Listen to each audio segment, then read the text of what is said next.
about it.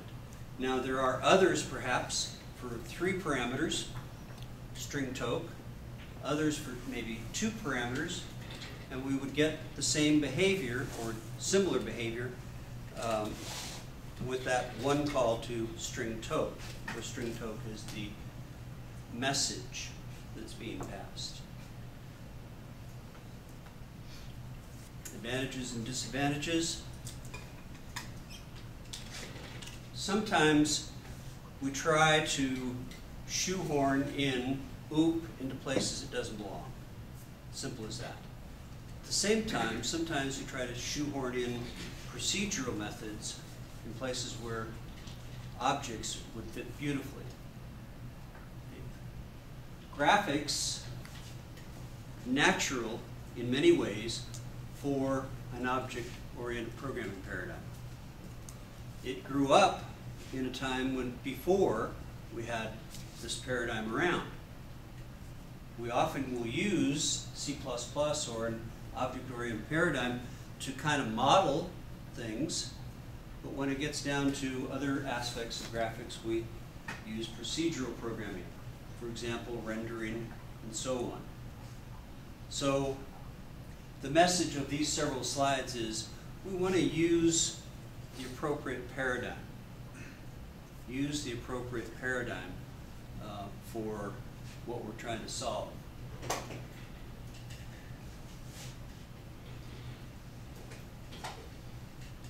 One of the biggest drawbacks that people say about C++ and object-oriented programming is, oh, it's a huge amount of overhead. And therefore, at least 5 years ago, you wouldn't find C++ being used in embedded systems very often. Fast forward 5 years, and all of a sudden we're seeing embedded systems doing a lot of C++, a lot of object-oriented programming. But devices change, they have more memory, more capability, and so things change through time. But one of the hallmarks of object-oriented programming is the base model does have more overhead. The payback that you get, however, has to do with flexibility, extensibility, interoperability, and a lot of other things like that going forward.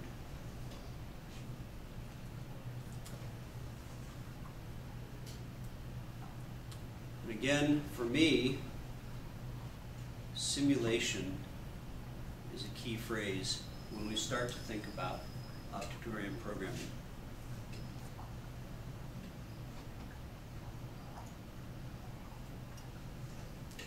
Self-contained. Some terms here. Mutator. A mutator is a message that causes the state to change. It's a whole category of them.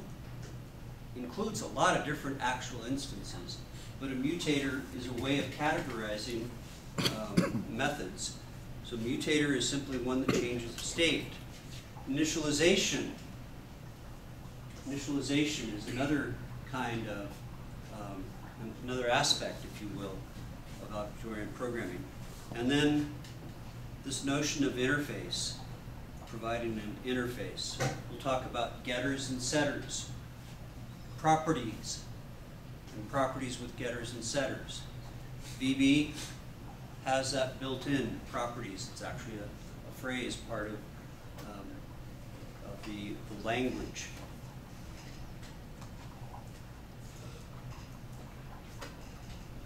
And code reuse, big advantage for object-oriented programming. Generic programming. Isn't that cool? Nice sounding phrase, generic programming. Write it once and use it in many, many different ways. That's really what it means, right? No copyright involved or whatever. Generic programming. Uses this notion of templates. We're going to be writing, before this class is over, we're going to be writing a linked list stuff, some linked list. We're going to do it procedurally, though. We're not going to do it with classes. You'll do that in 136. you'll see that when we write our programs, a linked list program, that linked list program is very specific to the structure that you are linking together. Say a binary tree or an ordered linked list, the size and data types of the elements that are within that structure, the operations that you do are aimed specifically at that. Think about having another kind of ability, a template, where it does all of the linked list operations, add, delete, insert, traverse, and so on, to any data type. Any data type. So that the data type is a parameter given to the template. So one of the things you'll learn about in 136 is templates, and you'll be asked to write several different templates for writing a linked list or a binary tree template. And what that does is, in the real world, you're going to struggle this term with writing a linked list, and you're going to pull your hair out, and you're going to struggle with it. And then I'm going to tell you, well, you know, there's this operation over here, somebody's got for sale, cheap, a linked list class. Buy it, use it, just put the data type in, and you're done. Does it for you. Okay? So again, this code reuse business comes into play. And I mentioned the overhead involved. We'll pick up this thread on Monday. I want to talk about the string class. I'm not giving you permission, by the way, to use string class in your labs yet.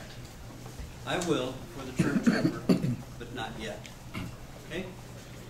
See you.